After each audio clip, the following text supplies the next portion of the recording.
Hello and welcome to the channel. If you're a fan of scary stories, you've come to the right place. On this channel you'll find stories that are true, some are fictional, but as long as they send a chill down your spine and make the hair at the back of your neck stand up. A fair warning though, some stories contain graphic, violent or sexual content, so viewer discretion is advised. So without any further ado, let's get into it. Back Alley Brain Surgeon. Written by The Vespers Bell.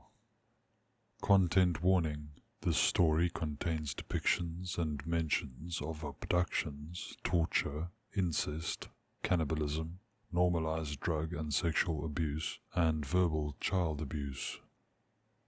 The first thing I saw when I opened my eyes was the bright glare of an overhead lamp. After a few seconds of dull confusion, panic set in when I realized I couldn't possibly be in my own bed. I tried to jolt upwards, but found that my body was completely paralyzed. I couldn't speak or scream or even voluntarily control my own breathing. The only things that I could move were my eyes.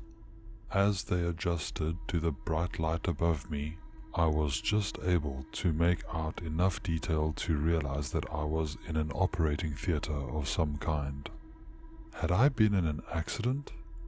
I strained my simultaneously drowsy yet adrenaline-shocked brain to remember how I could have ended up here. I was just barely able to recall a slim young man with slick black hair and blue eyes. I had been on a trip and ran into him at the hotel bar. During our conversation, he mentioned that he distilled his own whiskey with homegrown corn. It sounded intriguing, and he told me that he had a small bottle of it back in his hotel room. He said that I was free to try a glass, and if it pleased me, he could arrange for me to purchase some. He had been charming and affable, and with his slight frame I didn't deem him much of a threat to me personally. So I followed him back to his hotel room. Then I felt a syringe being plunged into my back, and everything went dark before I could so much as utter a whimper in protest. Someone repositioned the swivel light so that it wasn't pointed directly at me, and I could see that the operating theater was ancient, likely dating back to the turn of the 20th century. Instead of the sterile white that would be expected in any modern medical facility, everything here was browned and yellowed and stained with time.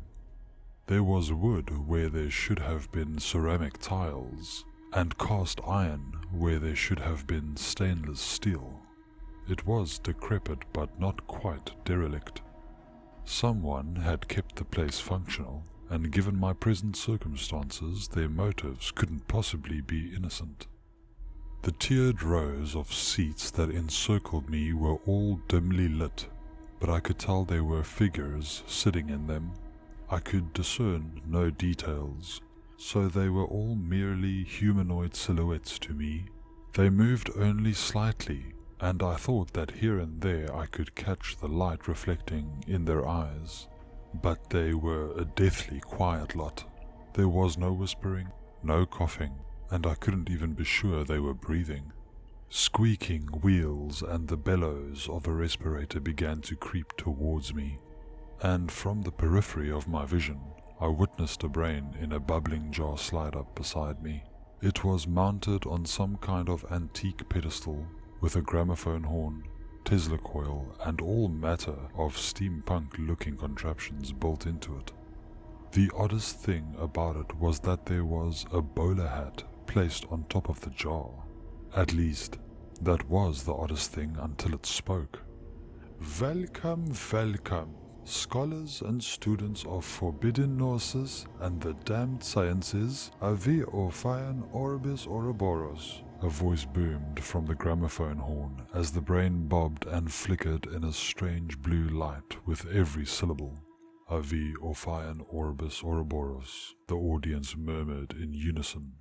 "Thank you all for coming. For those that don't know me, I am High Adamant Professor Whittaker C. Crowley of the Harrowick Chapter House, paternalist, parapsychologist, cryptoanatomist, alchemical consultant, and when the occasion calls for it, enthusiastic vivisectionist. For your education and entertainment, tonight I will be demonstrating the neuroethereal functions of the human brain with this fully paralyzed yet fully conscious test subject. Though he cannot move an inch to save his life, he can see, hear, and most especially feel everything that happens here tonight. Whether or not he will survive or be in any mental state to remember any of this when it's over is uncertain at best. Of course, due to my physical limitations, I will not be performing this vivisection alone. Assisting me tonight will be Master Edmund, James, and Mary Darling. The audience began murmuring amongst themselves, the names evidently meaning more to them than they did to me.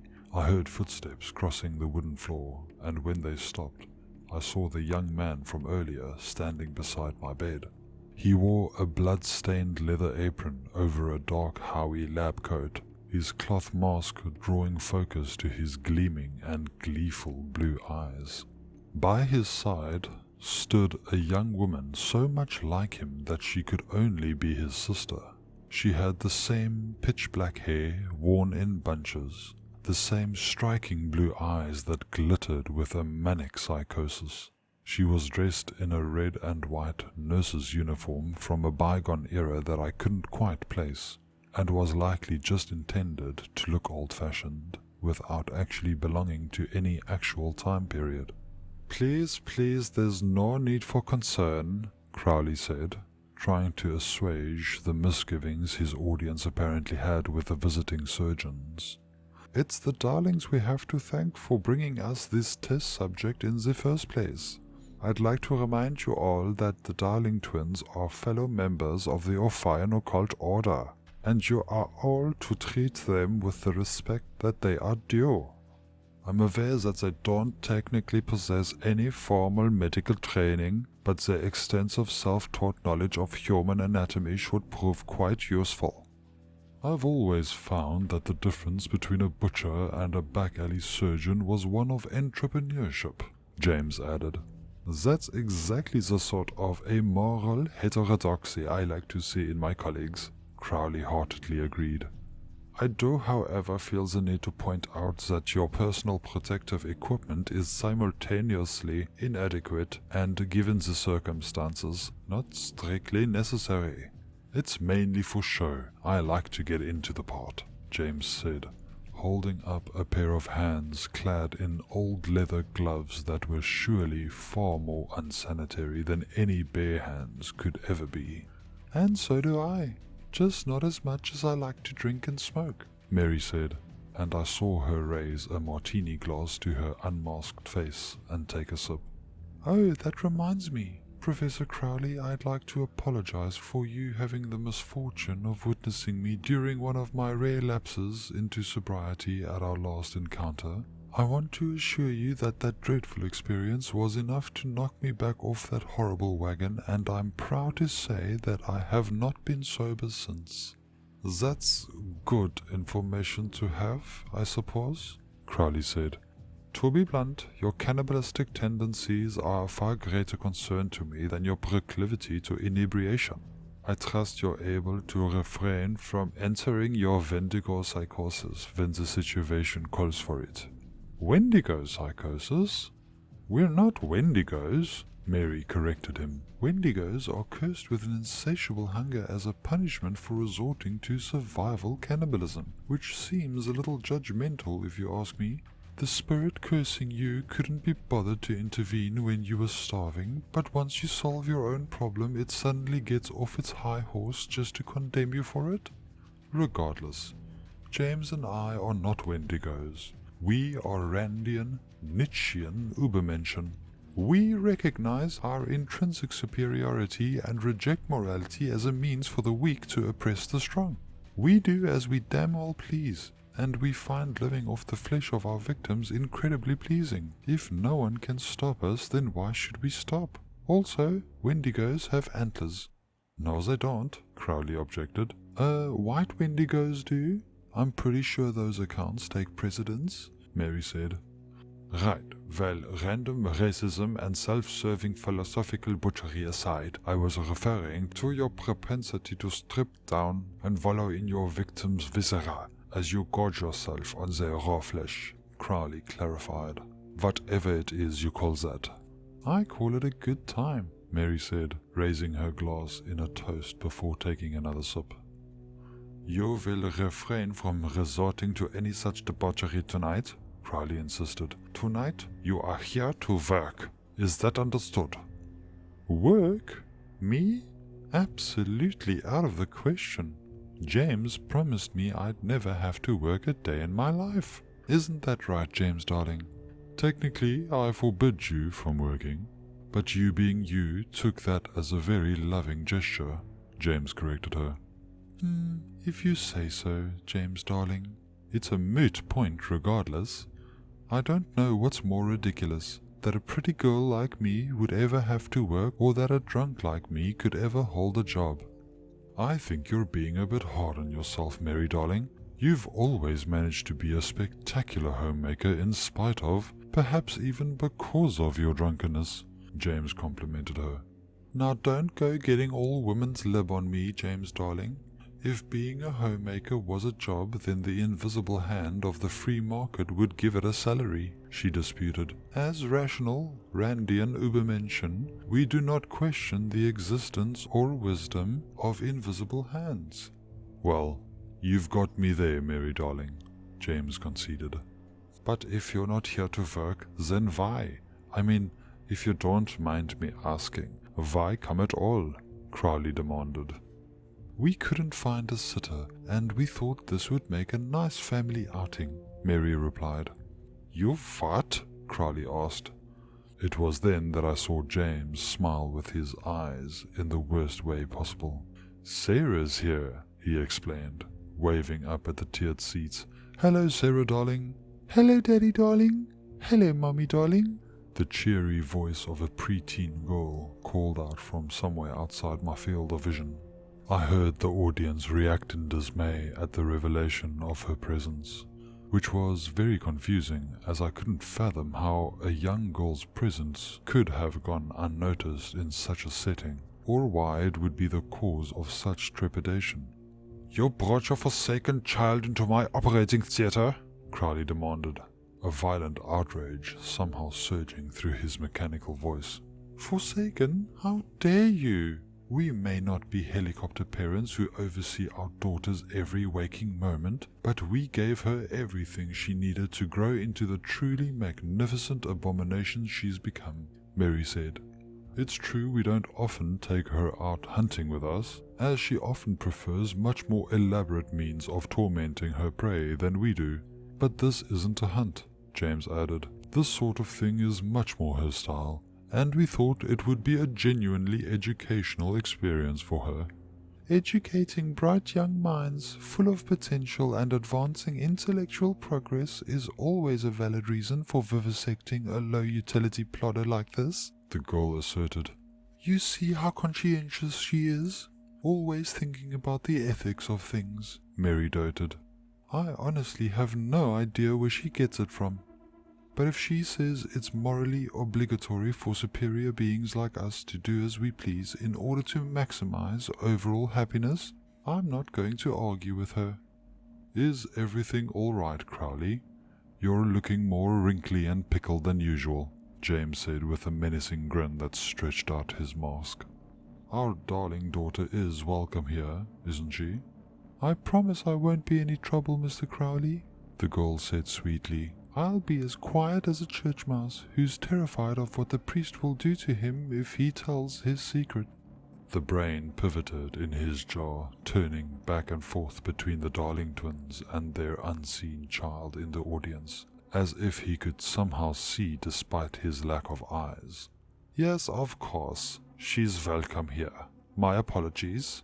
I'm just not accustomed to having children around, but of course, your daughter is the exception, Crowley muttered in a forced and flustered apology. She's more than exceptional, Crowley. She's a darling, James boasted proudly. When you're as perfect as we are, inbreeding only makes the bloodline stronger.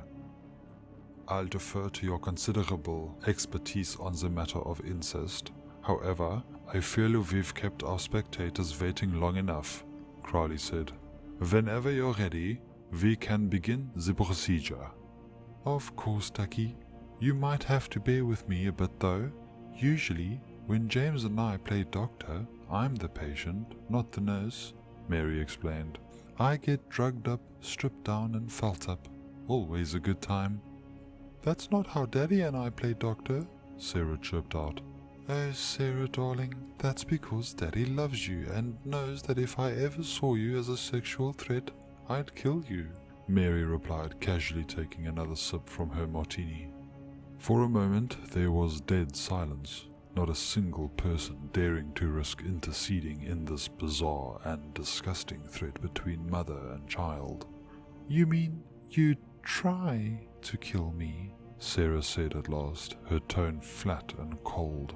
The juvenile joy and innocence I'd heard before now utterly absent. I may have spotted a transitory glint of fear in Mary's eyes before she burst out laughing. Atta girl, Sarah darling. Sometimes I forget how much we're alike, she said. I'm sorry, I didn't mean that. Mommy's just a jealous old drunk. So long as you don't get any older, you can be Mommy's little monster forever. Don't worry, Mommy darling, I won't, the girl promised. Puberty doesn't sound like it'd be any fun anyway. That's because you don't have a brother to play with, Mary chortled.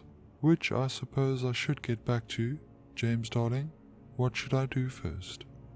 Well, Mary darling, even though you're not playing the patient today, I would never dare deprive you of your beloved drugs, and I think it would be best if I gave them to you now before I get too occupied with the surgery, James said.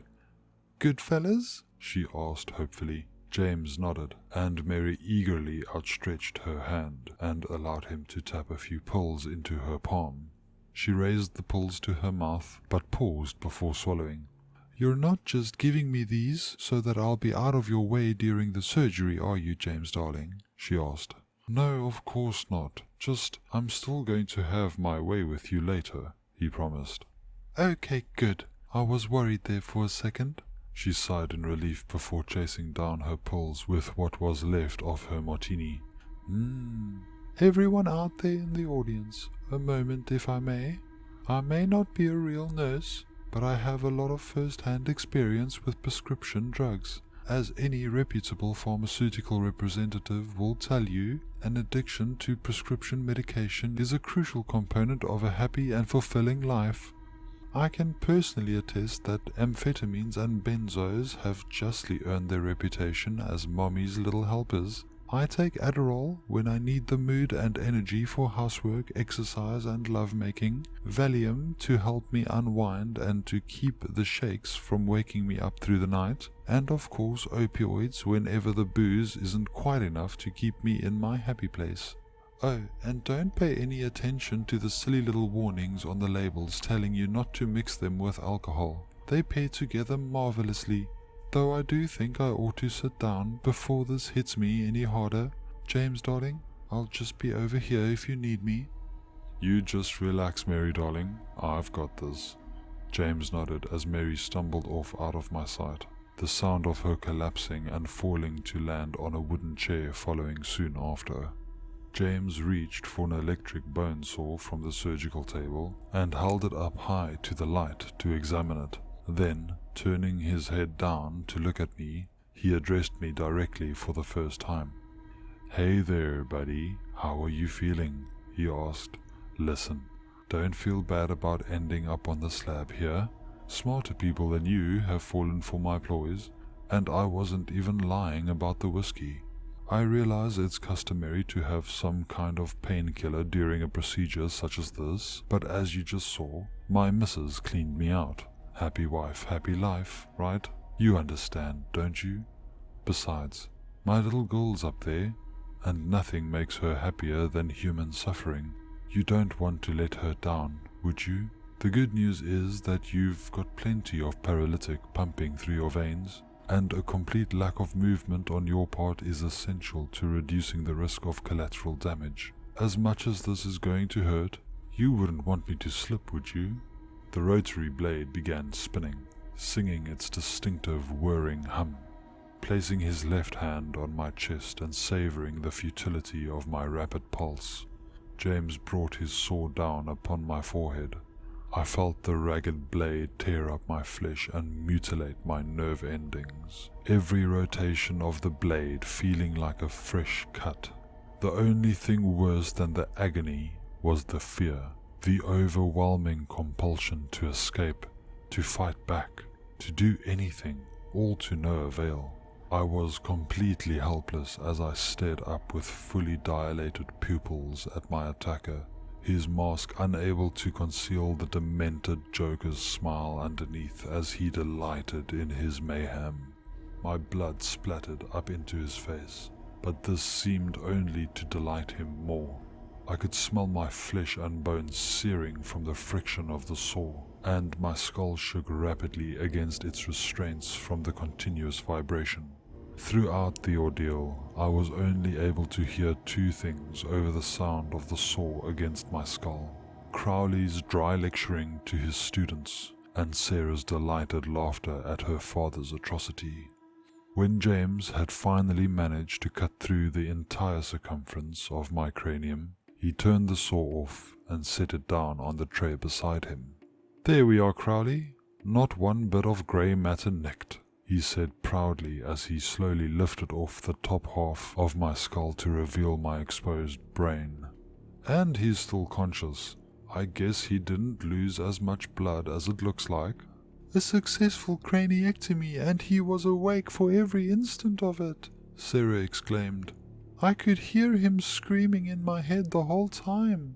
I've never felt terror that was so urgent and helpless at the same time. Thank you so much for letting me come tonight, Daddy darling."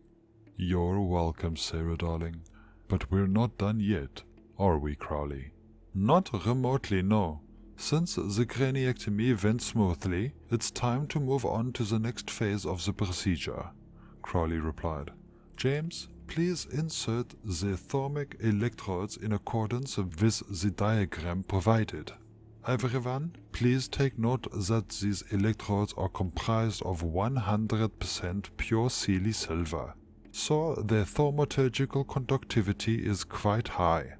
As you should all be aware, the panpsychic force is the only direct link between the astral and the physical planes, with consciousness being the only thing that exists across both realms.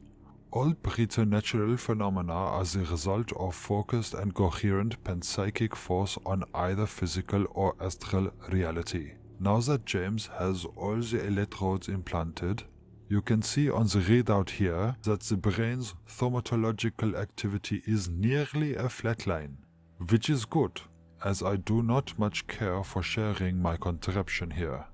Fortunately, these electrodes work both ways and can channel psionic waves into as well as out of the brain. Please watch the readout carefully as James initiates electrothermic stimulation to the test subject. I hadn't felt James insert the electrodes into my brain, since the brain doesn't possess any pain receptors, but when I saw him flick a switch on whatever machine was behind me, I was suddenly aware of 13 cold, metallic needles piercing deep into my brain tissue. It wasn't pain so much as they were announcing their presence, and I understood what it meant. They had a quick, rhythmic pulse to them, but the pulse wasn't in the physical matter of my brain, but rather directly in my conscious mind. This was accompanied by a sensation I can only compare to static electricity accumulating inside my head. As anticipated, the subject is reacting to the electrothermic stimulation, Crowley announced. While a first-hand account of his experience would no doubt be illuminating, I'm highly skeptical he'd be cooperative if we reduced his paralytics. Nonetheless, we can still infer a great deal from what... "Can the machine go any higher?" Sarah asked. It can, Crowley replied hesitantly, But that's not relevant for tonight's experiment. As I was saying, if we direct our attention back to the graph... Daddy darling, turn the machine as high as it will go, Sarah requested. I want to see what it will do to him. Absolutely out of the question, Crowley objected. That would jeopardize the entire... I wasn't asking you, I was asking Daddy. Sarah cut him off again. Turn the machine as high as it will go. Crowley spun around in his jaw to face James, who once again had a smile no surgical mask could ever hide. James, if you turn that dial so much as 1 notch higher, you will be in breach of our agreement, and will have forfeited the second half of your payment, he warned him. Mary darling, are you following this? He asked, turning towards where Mary collapsed some time ago. I heard her give an incoherent but affirmative sounding response. Crowley says he's not going to pay up if I do as Sarah darling asks. Does this fall under my authority as a financial matter or under yours as a family one? Well, I suppose I did nearly ruin our family outing with my unprovoked death threat, so we should probably do something nice to make it up to her, she replied. If you don't think the money's worth fretting over, go right ahead. I was never here for the money anyway, James shrugged. And what kind of monster would I be if I cared more about a little bit of money than my daughter's happiness? James, don't you dare! Before Crowley could even finish his sentence, James spun the dial as far as it would go. The static electricity I had felt inside my head exploded into a thunderstorm, and I felt my bones break as I spasmed uncontrollably against my restraints. Bolts and waves of the strange sensation effortlessly escaped my body and began ravaging the environment around me. Some part of me that managed to remain lucid amongst the alien agony tried to direct these forces against my captors, but I found I was utterly unable to control it in any meaningful way. The audience had broken out into panicked screams as they desperately tried to flee the operating theatre, except of course for Sarah, who I heard laughing and applauding gleefully. Crowley fired an electric arc from his Tesla coil at James as he wheeled himself towards the machine behind me, but Mary had evidently been roused from her drugged stupor and attacked him from behind, stabbing a butcher's knife through his bellows over and over until he lost all momentum and screeched to a stop.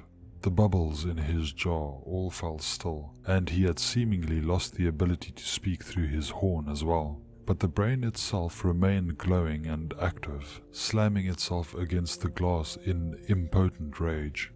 What do you think will give out first, Mary darling? The man or the machine? James asked. Acrid smoke from the overloaded machine stinging my eyes as the violent spasms threatened to tear my body apart. Before Mary could answer, the machine sparked and sputtered out, its ungodly racket dying down to a raspy whimper as the psionic assault on my mind finally came to an end. Yay! Sarah cheered and applauded before running down to join her parents. She was still behind me and I couldn't see her, but I heard her throw herself into her father's arms. Thank you, Daddy darling. That was so much more fun than just keeping it on one. He's never felt pain like that before, and he still didn't die. It was marvelous. You're welcome, Sarah darling, James cooed, though our subject's surprising resilience does present us with a bit of a dilemma, doesn't it? Mary darling, do you think we should finish him off? There's no fun in killing someone who can't put up a fight. He'll probably be pretty ornery once the paralytics wear off, but I don't really want to wait around for that, especially not with Crowley's associates likely on their way, Mary replied. Plus, that adrenaline surge I just got is already fading, and the fentanyl is kicking right back in. We ought to head home. What do you say, Sarah darling? Have you had enough fun for tonight? I have. Thank you for taking me with you, Mommy darling, she said sweetly. And I forgive you for threatening to kill me. I know it was only because you love Daddy so much. And thank you, Mr. Crowley. I'm sorry about the damage to your theatre, but it made me so very happy and I learned a lot, so it was worth it. In addition to the other half of my payment, you can keep the test subject as well, James offered. That should set us even, Crowley, don't you think? Crowley responded by angrily bashing himself into the glass of his jar. Well, that's a pity then. Let's head out then, girls, before crotchy old Crowley gets the wind back in his bellows. Just a minute, Daddy darling, Sarah said, and I felt someone pulling the electrodes from my brain and then setting my severed cranium back in place. Thank you too, mister. I really did enjoy watching you suffer like that, and because you made me so happy, I'm going to let you walk away from this. Looking up, I could see her bending down to kiss my forehead. She had a flawless porcelain face framed by long dark locks, a perfect darling daughter that any parent would be proud of, except for her eyes. From any casual viewing distance, they could pass for being very dark brown, but when she was face to face with me, I could tell that her irises were actually filled with some sort of inanimate black fluid swirling like hurricanes of obsidian storm clouds. When she kissed me, every broken bone in my body snapped back into place and began slowly, excruciatingly knitting themselves back together. If I could have screamed, I would have cursed the demonic little girl out for her perverse sense of mercy. Pulling back, she gave me a smug smile, undoubtedly aware of how much pain she was causing me and exactly what I thought of her. You're going to want to get out of here as soon as you can stand, before Crowley's cronies show up, she said as she undid my restraints one by one.